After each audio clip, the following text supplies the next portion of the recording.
怎么美国国内会流动性紧张呢？美国不是国内通胀吗？怎么还不断的想办法让盟友把美元送回美国呢？有些观众听过一个高血压大战低血糖的梗，就总以为美国的问题跟我们的问题是同样体量和难度的。其实真实情况远比这种笼统的概念复杂得多。我们的低血糖实际上可以认为，我们目前在低氧舱里做波比跳都跳了3年了，偶尔有点眼前发黑，但是还能继续跳下去。而美国的高血压它不是均匀的存在在国内的，而是都往美股的这个脑血管里冲。可是作为向实体企业贷款的美国银行，这个心脏里的流动性是严重不足的，心肌缺血。托公知们的福大家都知道，美国人民喜欢超前消费，没有存钱的习惯。跟我们持续的脱钩单链之后呢，美国的物价水平是节节攀升。疫情之后，居民的信用卡坏账率创了历史新高，大部分人是没有能力存定期的。对于美国银行来说，可以放贷给实体产业的钱，一定是定期存款。可是现在没人在银行存定期美国又因为滥发货币，无论是本国的资金持有者还是外国的资金持有者，比如曾经美元回流的重要力量渡边太太们，都更愿意持有美国的资产，也就是美股，而不是持有美国的债券去银行吃利息。所以其实美国现在正在陷入一个流动性的陷阱，美元好像回流了，但是又流动不起来，进入不了实体产业，现在是全都陷在美股里爬不出来了。我们现在是可以继续造货的，流动性增加，我们突围的速度就变快，摆脱卡脖子之后，供给侧就跟出了低氧舱的魔丸一样，一窜那么老高。而流动性我们正在通过国有3资3原则来刺激增量，可美国就不一样了，它现在是有币没货，而且币越多越没有币流动到实体产业，也就是说钱越多钱越少，越没有货。于是现在川普都学会抢答了，川普不是逼着盟友去美国投资吗？其实就是按着自己的狗子，直接给美国的制造业输血，增加流动性。至于各位担心的美国通胀其实通胀根本不是美国统治阶层关心的问题，通胀只是美联储依然贼心不死的想恢复美元潮汐，血洗全球资产，一招回本的托词而已。美元潮汐不是单纯的指美元回到美国，真正的循环是这样的：美元放水，然后美元贬值，大家为了自保减少对美元的依赖，然后美军出手，全球再次需要美元，美元继续放水，如此循环往复。所以大家就意识到了，全球的地缘动荡和美元的潮汐它是同步的。以往当联储缩表，全球的资产价格随着美元的稀缺就大跌，美国资本开始抄底，各国的资产持有者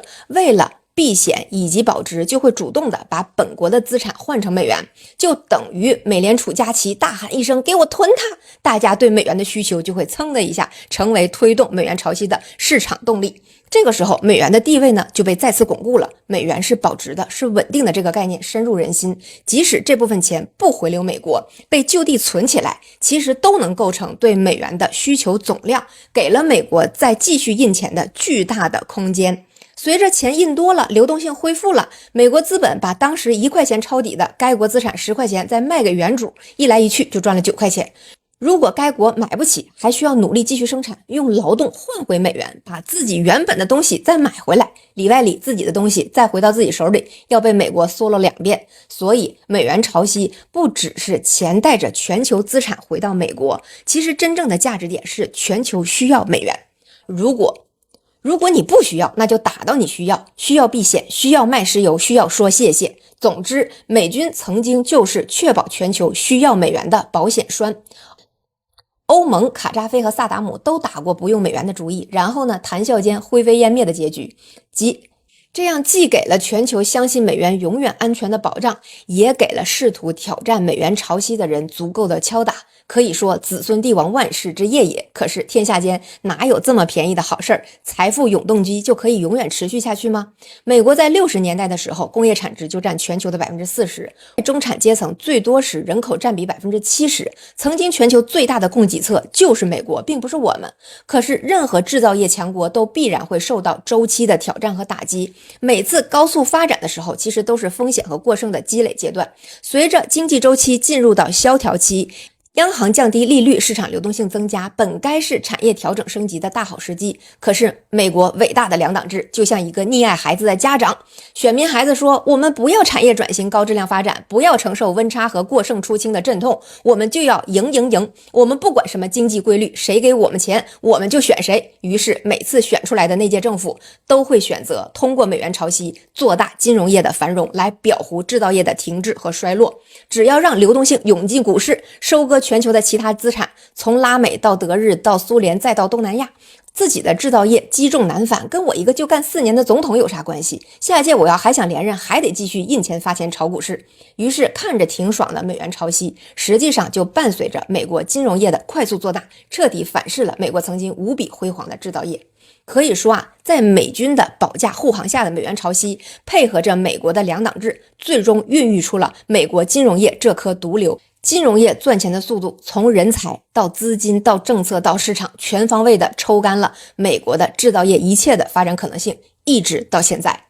而川普一直喊着让美联储降息，说白了就是想给美国经济戒毒，即使通过对外不讲理界最讲理的姿态敲竹杠，都想把国内的制造业恢复一二。然而美联储依然寄希望于再抽最后一口，万一东大倒了呢？美国的烟枪里的大烟膏子不就又续上了吗？这既是美国制造业和金融业的症结所在，也是美元潮汐在多年掠夺全球之后对美国溺爱式的反噬，同样是两党之间不可调和的矛盾。毕竟民主党这帮金融业豢养的守门人跟制造业恢复是1毛钱的利益都没有啊。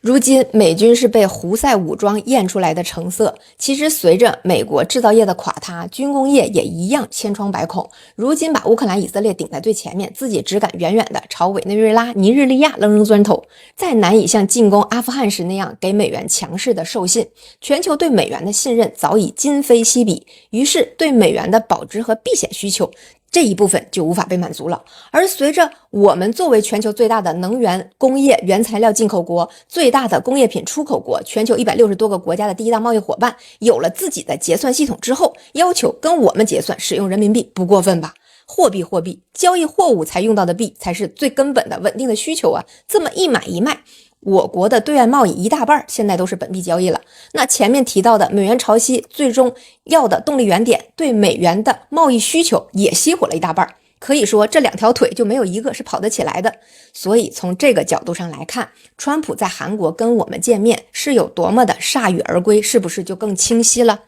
川普想再美元化，就只能继续在全球零敲碎打，填补我们给他的垄断撕开的这个大口子。日后的世界还会沿着这条经济主线发生更多的地缘动荡，海外的同志们一定要做好面对风高浪急挑战的准备了。今天的节目就到这里，这么长的看完了，关注一下吧。